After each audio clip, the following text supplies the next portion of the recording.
Boundaries यानी दायरा।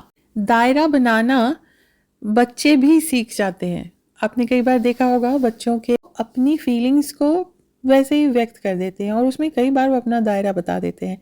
जैसे कि अगर उनको अपनी स्पेस चाहिए या उनको अब सोना है या उनको अब नहीं चाहिए कि जो भी घर में मेहमान आया वो बैठे, तो बड़े बच्चे बड़े प्यार से कह देंगे बाय बाय, या कहेंगे अब आप अपने घर जाओ, आपका सोने का टाइम हो रहा है।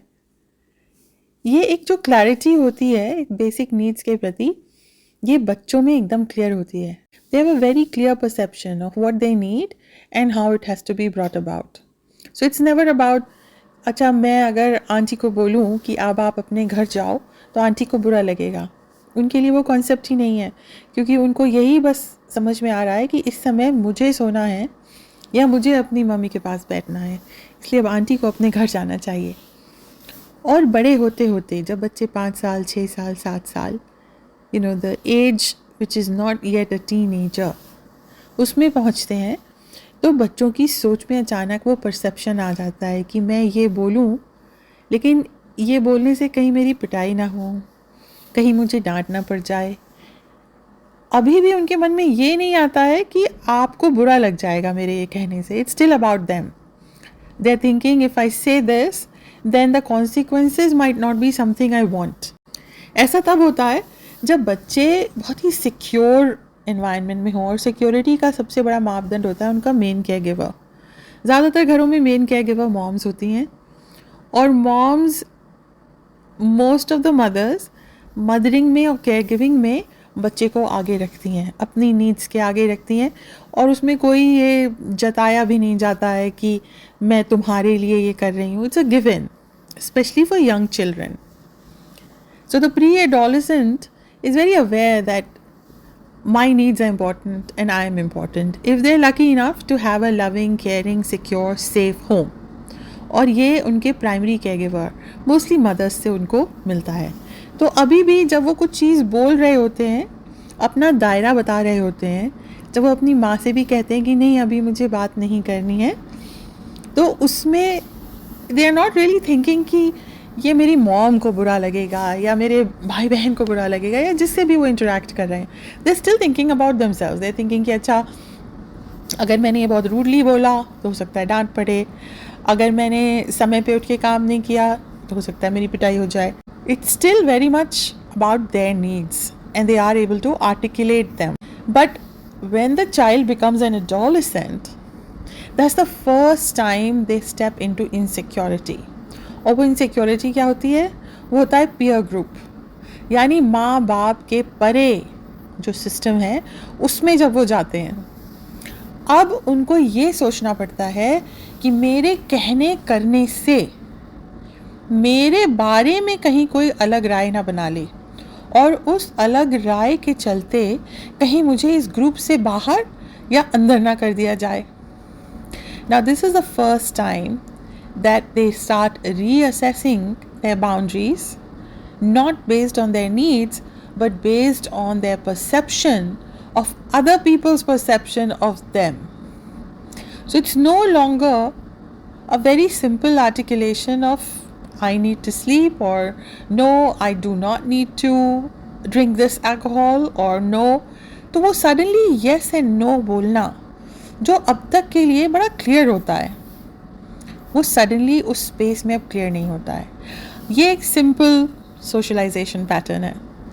लेकिन होता क्या है कि जब बच्चे स्कूल सिस्टम्स में जाते हैं, घर से बाहर निकलते ही they start feeling this sense of socialisation being essential, being a part of a society or community being really important.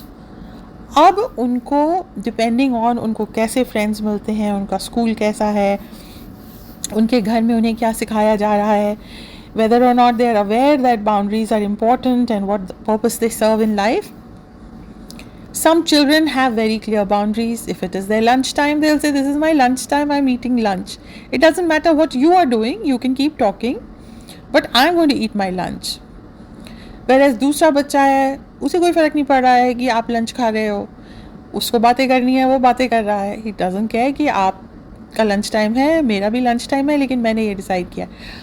अब ये दोनों बच्चे तो सर्वाइव कर लेते हैं क्योंकि उसको अपनी चॉइस पता है, इसको अपनी चॉइस पता है। लेकिन अगर यही बच्चा अपनी बाउंड्रीज़ में अवेयर ना हो, तो आप सोचिए कि लंच टाइम है, बच्चे को भूख लगी है, उसे माँ से निर्देश भी मिला है कि अब तुम्हें लंच करना है, लंच टाइम में बॉक्स तुम्हारे पास है, लेकिन वो बच्चा जिनके साथ बैठा है वो लोग कह रहे हैं कि हम लोग लंच ही नहीं करते, हम बस बातें करेंगे। Is that okay? तो अगर बच्चे की बाउंड्रीज़, बच्चे को अपना दायरा क्लियरली ड्रॉ करना नहीं आता है, तो वो बच्चा कहेगा हाँ इट्स ओके, और एक दिन नहीं, धीरे धीरे उसका लंच करना या ना करना इस बात पे निर्भर हो जाएगा कि वो जिस ग्रुप में है वो क्या कर रहा है। And that is called a loss of boundaries. Same way हो सकता है कोई बच्चा अक्सर लंच ना करना चाहता हो, अपने घर से ज़्यादा ब्रेकफास्ट करके आता हो, या फॉर वट एवर रीज़न उस बच्चे को खेलना है, कूदना है, बाहर जाना है, प्ले टाइम इन्जॉय करना है, लेकिन वो बच्चा ऐसे ग्रुप में बैठा है जिसमें सारे बच्चे बस बैठ के खाना खाते हैं। They want to sit down and they want to eat, and they tell this kid, don't you think we should just sit here and use the lunch time? This is not play time. तो वो बच्चा अगर उसकी boundaries clear नहीं है तो वो कहेगा yes, it's perfectly okay with me, but it's actually not okay with him. But he is no longer able to define the boundaries within which he can say no, I am going to go outside and play for a bit, and then I'll come back and have my lunch. Yeah, I don't want to have my lunch today. Why don't you all eat? I'll catch up with you. ये एक sense of security हो जाता है और एक clear understanding हो जाती है कि मुझे जो चाहिए वो एक ये अप्रोच है, मिक्स अप्रोच। मैं खेलना भी चाहता हूँ, बातें भी करना चाहता हूँ। तो बात ये नहीं है कि क्या सही है क्या गलत है, बात ये है कि हम क्या चाहते हैं कि हम जब बड़े हों या जब हमारे बच्चे बड़े हों तो वो किस तरह से ऑपरेट करें। क्या उनकी बाउंड्रीज़ पूरी तरह पोरस हों? What is a porous boundary? A porous boundary is when it is very difficult to say no. कोई भी आपसे कोई भी राय रखेगा, कुछ भी बताएगा, आप खुल के ना नहीं कह पाएंगे, नहीं मैं तुम्हारी बात से वाकिफ़ियत नहीं रखता हूँ, no I don't agree with you, no कहना, no I don't want to come along, no this is not okay with me, no you can not talk to me like that. ये सारे जो नो वाले शब्द हैं porous boundary वाले के लिए, इन्हें कह पाना ऑलमोस्ट इम्पॉसिबल होता है। दूसरी इंडिकेशन ये भी होती है कि वो हमेशा दूसरे के बारे में सोच रहा होगा। तुमने देखा उसने खाना नहीं खाया, तुमने देखा वो खेलने नहीं गया, तुमने देखा उसको टीचर ने कितना डांटा, तुमने देखा। तो वो आपकी लाइफ तो है नहीं, लेकिन you are so involved, so engrossed with what is happening with other people. What this does not leave you with an understanding of your own boundaries. आप अपने लिए क्या important है, क्या definition है आपके लिए एक healthy time spend करने के लिए, आपके लिए क्या important है, क्या चीज़ें आप नहीं tolerate करेंगे। ये सब चीज़ें तभी आ सकती हैं जब आप अपने बारे में ज़्यादा सोचें और अपने आप को अच्छे से पहचानें। कुछ लोग अपने बारे में ही इतना ज़्यादा सोच लेते हैं, थोड़ा सा सेल्फ एब्जॉर्ब्ड हो जाने के कारण फिर वो बहुत रिजिड बाउंड्रीज़ बना लेते हैं।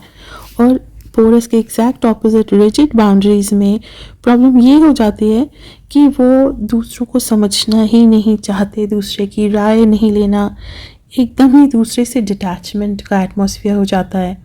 तो पोरस और रिजिड के बीच की जो स्टेट है उसे कहते हैं हेल्थी बाउंड्री। हेल्थी बाउंड्री में आपको हमेशा पता रहना चाहिए कि जो भी रिलेशनशिप है वो तो हमेशा ही नेगोशिएट होगी, मतलब उसमें हमेशा क्लियरली आपको क्या चाहिए वो आपको पता होना चाहिए, फिर आपको उससे कम्युनिकेट करना है, आप क्या एक्सपेक्ट करते हैं बताना है, एक्सपेक्टेशंस मीट ना होने पे क्या कॉन्सिक्वेंसेस हो सकती हैं, ये सब चीज़ें आपको क्लियर होनी चाहिए और आप इसको क्लियरली ऑपोजिट पार्टी को एक्सप्लेन कर सकें। That's a healthy boundary.